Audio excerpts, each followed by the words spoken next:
Hello everyone and welcome back to Lucky Loaders 15, where I'll be giving you 4 selections for tomorrow's racing. I should say that I am recording this video on Friday morning, so all the prices were available at the current time of recording, and yeah, hopefully we can have a good day tomorrow. I'll be there at Sandown tomorrow on work, so yeah, looking forward to it. The Eclipse looks like it's going to be a good race, and I'll give you my thoughts on that a little bit later on in this video. But let's get into it then. 4 selections for tomorrow's racing, and we're going to be going to Haydock tomorrow for the 240, where we go to the Group 2 Lancashire Oak Stakes. I quite like the chances here of Eshaada for Jim Crowley and Roger Varian in the colours of Shadwell Racing. Currently available at 72 in most firms. Going to recommend 1 point win bet here as my extra tip of the day. Now this horse, last time we saw her, she finished 5th at Newbury on her seasonal reappearance, taking on the boys. I just think she probably wasn't ready that day, and Roger Varian's form at the time wasn't that good. He's in a lot better form now. He's actually operating at a 32% strike rate. He's been having quite a few winners in the past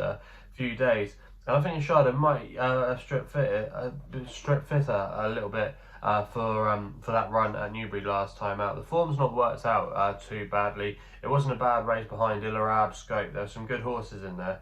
And I think, like I say, she probably just needed the run. She's going to be taking on the fillies tomorrow, but I think that shouldn't be a problem for her. She's a previous Group 1 winner. She won on Champions Day at Ascot last year in the autumn. She won't mind a bit of ease in the ground as well. Currently described as soft at Haydock. Probably will be on the easy side of good, I think, tomorrow. Probably will dry out a little bit, but that wouldn't be a problem for her because she won on soft ground at Nottingham on debut in one of those autumn maidens, so that shouldn't pose a problem to her. I think she's got a good chance in this race tomorrow, and I'd be disappointed if she couldn't go close. I think 3 wins, she might possibly need the run.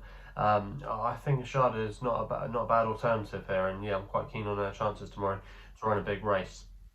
We then go to Sandown for the Coral-Eclipse Stakes, a listed race of fillies. And this is where my nep's going to be coming here, an original selection. I quite like Heredia here for Sean Levy and Richard Hannon. Currently available at 11 to 8. Heredia is unbeaten so far in her career. She's progressed with every run. And last time we saw her, she won handicap. She won the Sandringham at Royal Ascot. She did it in good fashion. She did hamper a rival in the closing stages, but I think she was always worth a little bit more than the winning margin suggests. I was quite pleased with her run there, and Richard Hannon as well said that she was one of his strongest fancies of the week, so he clearly thinks a lot about her. Also as well, she's the best rated horse in this race, 106. I don't think it's a particularly strong listed race. Grand Dame could be a danger, but she has to bounce back from Royal Ascot. Heredia is going in the right direction. There'll be a little bit of pace on as well. There's 1 or 2 of these that'll probably be ridden forward, and if they do go a good gallop, I just think it will set up very nicely for her. I think she'll be doing all her best work later on, and I think at 11 to 8, I think she's the most likely winner of the race, and I think Richard Hannon has found a good opportunity for her to get some black type. So she's going to be my nap in the 3 o'clock at Sandown. We then go to the 3:15 at Haydock, the Old Newton Cup. Have to respect the favourite Gassy here, but it does leave you for a good each way bet, and the favourites haven't got the strongest record in this race, so there could be a bit of value to be had out there. And I'm going to go here with Ravenscraig Castle for Andrew Mullen and Ian Jardine. Currently available at 22 to 1, 6 places William Hill. Going to recommend a 0.5 each way selection here. Now, if you were following me earlier in the week, you might remember that I put up this horse as my nap at Hamilton, but unfortunately, because the race got abandoned, he wasn't able to take part. So it's interesting that Ian Jardine has decided to come here, but I think he does have a good chance. He's off a mark of 86. He's been running very well without winning. That's not necessarily a bad thing.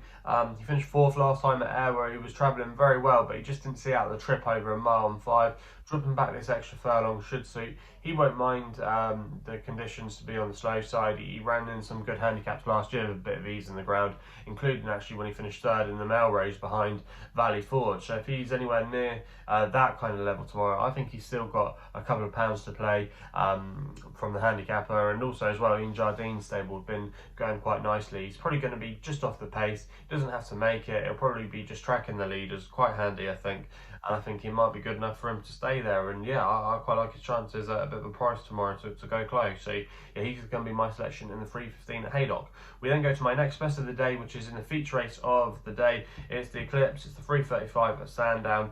And I thought Alenquer here was a bit of value at 8 to 1 for Tom Marquand and William Haggas. You might remember we put him up when he won the Tatsal's Gold Cup over in Ireland last month. He did it well that day, showed a really good attitude, and that's the thing about him. He's got a very game, genuine attitude, and I think he might have just improved a little bit this year. That form of the Tatsal's Gold Cup has worked out okay, because he beat State of Rest there. Lord North was in behind. I think he's got the measure of Lord North now. He actually beat him on the all-weather back in the winter. So yeah, Alenquer, he seems to be heading in the right direction, and I just can't understand why he's not at least half his price. Native Trail, I don't know about him. I wasn't overly impressed with his winning the Irish Guineas. That form hasn't been boosted that much. But Daney, you have to respect, is probably the most likely winner from the 3-year-old angle, but I don't know, far too short for me. I think Alenquer 8-1. I think he's really solid.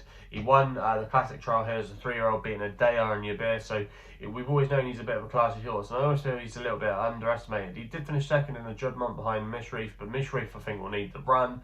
So I think at 8-1 you're going to get a good solid run for your money, and he might be good enough to win this.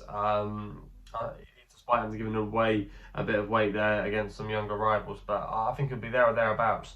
And for me, yeah, I can't see much negativity with him, and that's why he's going to be my next best of the day. So there are my 4 selections for tomorrow's racing. Let me know in the comments box below what you're going to be backing tomorrow. If you're enjoying these videos, remember to hit the thumbs up button, subscribe here to the YouTube channel at LuckyLoads15. Please gamble responsibly, and we'll be seeing you again soon.